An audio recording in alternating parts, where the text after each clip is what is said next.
हे सगळं दाखव, सगळं खालचं दाखव. तू पाठीमागलं कसं दाखवत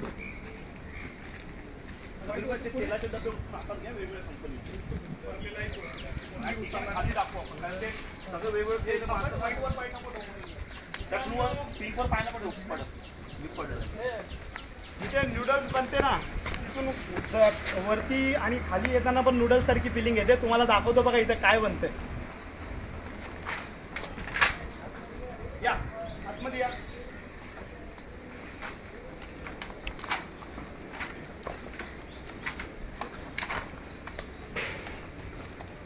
इथे बनत आहे अखंड नवी मुंबईमध्ये सप्लाय होणारी सगळ्या लहानांपासून ते वयोवृद्ध लोकांची फेवरेट असणारी चाऊमिन नूडल्स.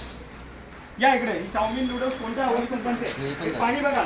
चाऊमिन नूडल्स साठी जी पाणी वापरलं जाते ते पाणी बघा. सगळ्यात प्रथम पाणी बघितलं. आता सगळ्यात महत्वाचा इन्ग्रेडियंट आहे जो मैदा.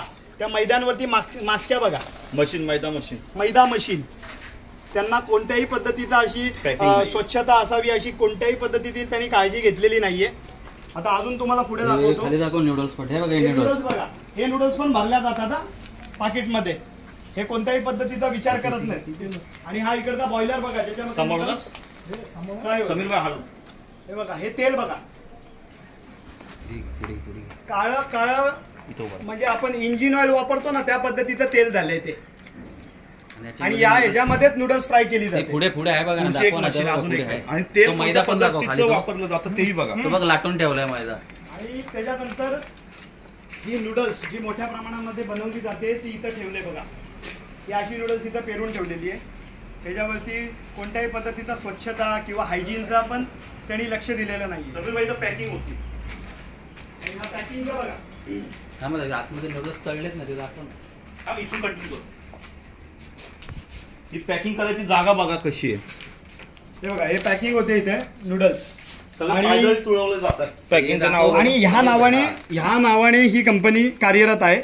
आणि हीच कंपनी फक्त कामोट्यात नव्हे तर कामोट्याच्या आजूबाजूला जे पनवेल महानगरपालिकेच्या हद्दीत जसं नवी मुंबईमध्ये किंवा खारघर वाशीपर्यंत ह्यांचा माल जातो. आणि ह्या पद्धतीचा माल आपण खातोय. मग ह्याच्याने आपल्या जीवाला किती धोका निर्माण होईल आपण विचार केला पाहिजे. आणि अशा पद्धतीची गोष्ट असून देखील कोणत्याही पद्धतीची कारवाई अद्याप यांच्यावर झाली नाही हे आश्चर्यकारक आहे. आणि ही कंपनी आजची नाही आहे. फार वर्ष झाली या कंपनीला. आम्हाला ह्याची आज तक्रार आल्यानंतर लगेच आम्ही इथं धाव घेतलेलं आहे. आणि प्रत्यक्षात आल्यानंतर हा चित्र म्हणजे भयान चित्र आहे. खाण्यामुळे जबाबदार कोणाला धरायचं. जबाबदार धरायचं प्रशासनाला जबाबदार धरायचं. पनवेल महानगरपालिकेला जबाबदार धरायचं का अजून कोणाला जबाबदार धरायचं की स्थानिक काही लोकांना जबाबदार धरायचं. तर हे बघा. हा तेलाचा डब्बा आहे. हा तेल ह्याच्यामध्ये भरलेला आहे. वेगवेगळ्या कंपनीच्या तेलाचे डब्बे आहेत इथे. एक मिनिट म्हणजे तुम्ही कंपनी बघू शकता. इंडिपेंडन्स ऑइल त्याच्या खाली केपी ऑइल्स. इथं तुम्ही बघू शकता स्टार रिफाईन. म्हणजे वेगवेगळ्या पद्धतीचं कंपनीचं तेल यूज केलं जातं आणि ते आपण खातो. आपण आजच्या घडीला हे बघा. हा मैदा ठेवलेला आहे आणि ह्याच्यावरती पहिला माशी याचा आस्वाद घेते मग माणूस घेतोय. मग त्याच्याने आपल्या तब्येतीला किती चांगली गोष्ट घडेल.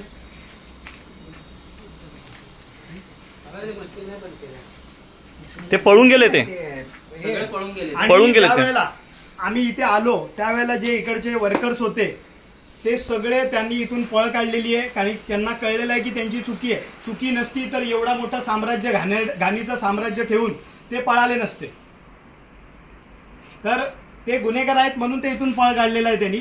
पण आम्ही पण त्यांना सोडत नाही. कारण की सामान्य नागरिकांच्या जीवाला धोका जिथे असेल तिथं महाराष्ट्र नवनिर्माण सेना आवाज केल्याशिवाय राहणार नाही. आणि सामान्य माणसाला हे खाद्यपदार्थ चांगल्याच पद्धतीचं मिळालं पाहिजे. त्याच्यासाठी आम्ही सगळे महाराष्ट्र सैनिक जमलोय. आणि ह्याच्यावर जर कुठला चाप नाही बसला तर आज आम्ही 10 जण आलेलो आहे.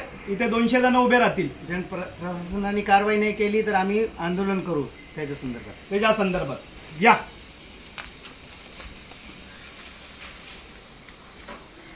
पाणी दाखवलं नूडल्सचं पाणी दाखवलं. पुन्हा एकदा